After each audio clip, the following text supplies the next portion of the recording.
Hey everybody and welcome back. So today is the 3rd of October and today marks the start of Guide Dogs Week. Now for those of you who don't know, I myself am a guide dog owner. I have my lovely little furry pooch just here, this is Unity, and it's a really big event that guide dogs have in October where they do fundraising and events and things to raise money and awareness of guide dogs. Now I have been collaborating with the charity Guide Dogs. I've previously done 2 videos, a hair and a makeup tutorial on how to get a bright inspired look for Guide Dogs Week for the hashtag Let's Glow campaign, but I'm also going to be doing a video on the top 10 misconceptions of guide dogs to mark the start of Guide Dogs Week. Now, for those of you who have been to my channel previously, you probably already know that I've done a video on the top 10 misconceptions of visual impairment. I did a part 2, and I thought it would just be really fun to do one about guide dogs because there are a lot of things that the public believe about guide dogs that are just not true, and I kind of wanted to use this time to set the record straight about a few things about guide dogs because they're amazing, but even guide dogs have their limits. So I'm going to get straight into it and I really hope you enjoy it. Boom! Number 1. That all guide dog owners are blind. Now I think this is a huge misconception that a lot of people have about the people that use guide dogs or the people that are behind the guide dogs. Now, guide dog owners can be partially sighted, they can have limited vision in both eyes, they can have nystagmus, loss of peripheral vision, loss of central vision, the list goes on. So it doesn't always have to be that they are completely blind to qualify for a guide dog. When I was first applying for a guide dog, I was under the impression that you had to be fully blind to get a guide dog, but that's not true in the UK. All number of different eye conditions to qualify for one. If you see someone who has a guide dog, don't always presume that they're fully blind because 9 times out of 10, they're probably not. There's a huge percentage of people who are visually impaired in the UK and a lot of them do have some remaining vision. So not everyone with a guide dog is fully blind. Number 2. That guide dogs are blind dogs. Now this is a bit of a funny one because people have gone, it's a blind dog, and there's a difference between a blind dog and a guide dog. A guide dog actually guides a person who can't see around, but a blind dog is obviously going to be a dog who is blind. So yeah, I just want to say that a guide dog is one thing, a blind dog is another thing. Don't confuse the terminology because it's really weird to think that some people will say it's a blind dog. Like, no, if my guide dog was blind, I'd be in a bit of a pickle, wouldn't I? So yeah, guide dogs are guide dogs, blind dogs are blind dogs. Don't mix the two up, they're 2 separate entities. Number 3, that you have to give a guide dog directions. Now this one has been something I've experienced quite a lot. Now people will often say, oh, hello, do you need some help, blah blah blah. Oh, to this guide dog, or the guide dog, you need to take her up that way, or go on, carry on going straight on to the guide dog, or they'll give like directions to my guide dog, and it's really strange because I know that she's a guide dog and whatever, but the thing with the guide dog is that the guide dog is the car, the guide dog owner is the driver, so I give her the directions, she follows them, and she orientates me around my environment. It's not a case of that you can give her directions and she'll be able to orientate me from those directions.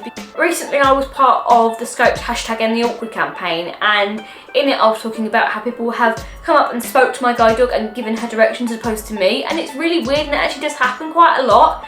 And just for the record, you don't need to give my guide dog directions, you need to give me the directions, just saying.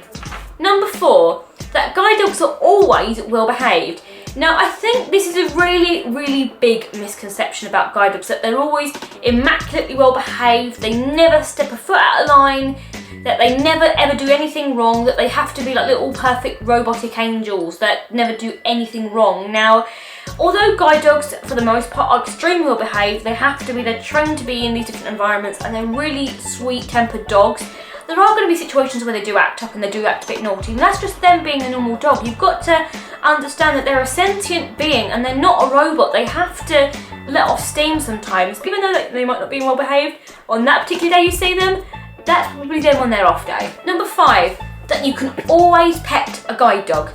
Now this one I think does get a little bit tricky because when you see a guide dog out and about and they're on harness, the rule of thumb is not to go up and to pet them. And I think for me personally, I don't always get this kind of reaction. A lot of people will come up and stroke my guide dog, and the most important thing is if you want to say hello to the dog, is to come up and ask the owner as opposed to coming up and just stroking the dog. They're a working animal and they're trying to get their owner from A to B, and if they're getting distracted by you petting them, they're not going to be doing the most important job, which is getting that owner from A to B safely. So it's a big misconception that you can pet them all the time. You can't, but there are situations where you might be able to pet them. But if you want to say hello to the dog, just ask before you do so. That's the only thing I'm going to say about that one. Number 6, that guide dogs can read the bus numbers / house numbers. People have said this to me before. They've gone, oh, how does your guide dog read the bus number? Or how does she know it's a 261? Or how do they know what number the house to take you to? I'm like, she doesn't. She doesn't read. She's a dog. Guide dogs don't read bus numbers. They're dogs and they simply follow my instructions to where I want to go. So it's up to me to be able to know what bus number to get on. It's up to me to be able to know what house to go to. And it's up to me to be able to give those directions to the dog. The dog doesn't think, oh look, it's a 180 coming, let's get on that one. Or, oh look, we're coming up to, I don't know, 18 Fenchurch Street. Or that's where we need to go. They don't do that. They are not able to read and they are no different to any other dog. In my situation, I can see bus numbers with a little thing called a monocular that I use to read the bus numbers out because it's like a little magnifying telescope thing. But I also do use an app, which is a bus app, and it basically tells me which bus is going to come the quickest, how long it's going to be there, and whereabouts it is, like on a map. It's really useful. But if there are other situations where maybe my phone's run out, or it's too dark to use my monocular because I go completely blind in the dark, then I would have to ask someone or ask the bus driver of the bus that's pulling up to say, oh, what bus number is this, please? Because I can't see it. But my guide dog at no point looks at a bus and goes, that's a 280, we're going to get on that one, mum. She doesn't do that. That's up to me to be able to see what bus number it is, not her. So yeah, even though I, for the most part, can read the bus numbers, or if I can't sometimes read the bus numbers, I have to get help. Never call on this little one to read the bus numbers for me. That's not her job. Number 7. The guide dogs are not allowed in public places. Now, for the most part, I get a really good reaction from the public to my guide dog. I'm allowed in shops and I get really good reception in cafes and restaurants and a lot of the catering and hospitality places in food shops and etc, etc, etc. But there are other situations where people will say to me, no, you can't come in here with your dog because dogs aren't allowed. And for them, they don't understand that a guide dog is not the same as a normal pet dog. A guide dog is an assistance dog. It's there to help someone to access a shop or to guide them around from A to B. They're exempt from being denied access to a public place. But for a lot of people, it seems they don't understand that a guide dog is allowed, whereas a pet dog isn't. So I think this is a really big misconception that we need to continue to battle and to change people's mindsets towards. And that's why I'm really glad that guide dogs are launching their access campaign, which is basically a campaign to raise awareness of access denials into public places and cabs and lots of different places like that, because it's a huge thing that I've experienced as a guide dog owner, as has a lot of other guide dog owners, and it's a massive problem and it's a big misconception, one that we need to get rid of. Number 8, that you can feed a guide dog food. No. All I'm saying about that is you do not ever, under any circumstances, feed a guide dog. Never, never, never, never, never, never. That is a massive no-no. The only person who is allowed to feed that dog is the owner themselves.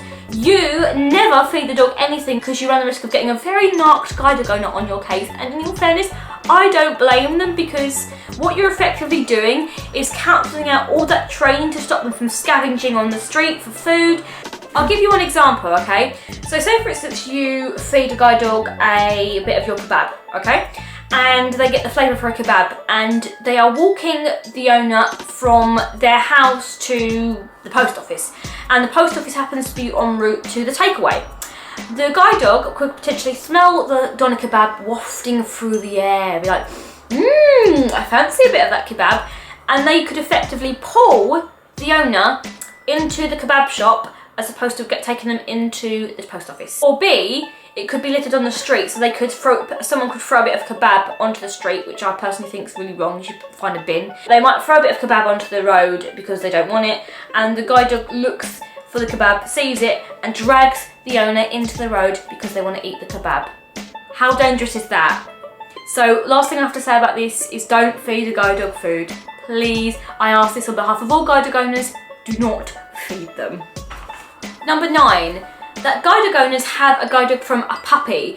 Now I get this a lot. People will say to me, oh, did you have her from when she was a puppy then? Or did you get her when she was a puppy and they trained her? No, the way it works is that you get partnered with the dog a year and a half into their life. You don't get them any earlier than that. Guide dog owners never get to see their dog that they're going to be matched with until they have been matched a year and a half into the guide dog's life and when they're starting their last parts of their training. So the guide dog owners never get to see the dog when they're a puppy.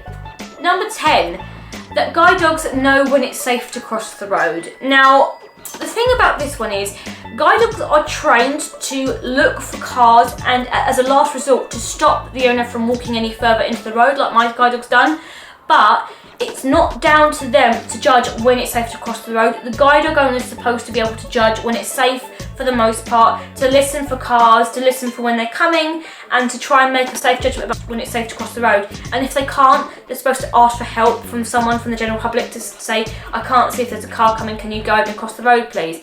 But the guide dog is not in charge of looking for cars and judging when it's safe to cross the road. It's not down to them. But like I say, if a car does come, the guide dog owners must assess the traffic. The guide dog should be trained to pull the owner back and to stop them from crossing any further, and that is really important, but it's not down to them to judge when it's safe to cross the road. It's down to us guide dog owners, and they just act as the last resort. I mean, Unity had to do it once. Once I didn't judge whether it was safe to cross because the car was an electric car and I didn't hear it, and I was walking across the road. I didn't judge it very well, and Unity saw the car was coming and she pulled me back and stood in front of me to stop me from crossing any further, and that is part of their training. But it's down to me for the most part as a guide dog owner to make sure that it's safe to cross or to ask for help if I'm not too sure. The guide dog is not in charge of looking for cars and judging when we should cross the road, just acting as a last resort if I do misassess traffic. So that's basically how that one works. So that concludes my top 10 misconceptions of guide dogs today. I really hope you enjoyed it and that it's given you some ideas about some things that you might not have known about guide dogs already. If you've got any of your own, I'd love to hear them. Comment down below with your top misconceptions about guide dogs, or you could also do your own blog or video about it. I'd love to see them. And thank you so much for watching today, guys. Don't forget, Guide Dogs Week is running from the 3rd to the 11th of October. You can donate an hour by going on to www.guidedogs.org.uk, or you can donate money by going onto the website as well if you want to. I'm going to be donating some money to Guide Dogs as well as an hour of my time. And thank you all so much for watching, and I will see you guys in my next one. Bye! Donate an hour of your time, because if you donate 1 little hour that you might have been spending watching Netflix, you're potentially going to give someone an amazing dog like Unity who's going to change their life. It's well worth it, and it's an hour well spent.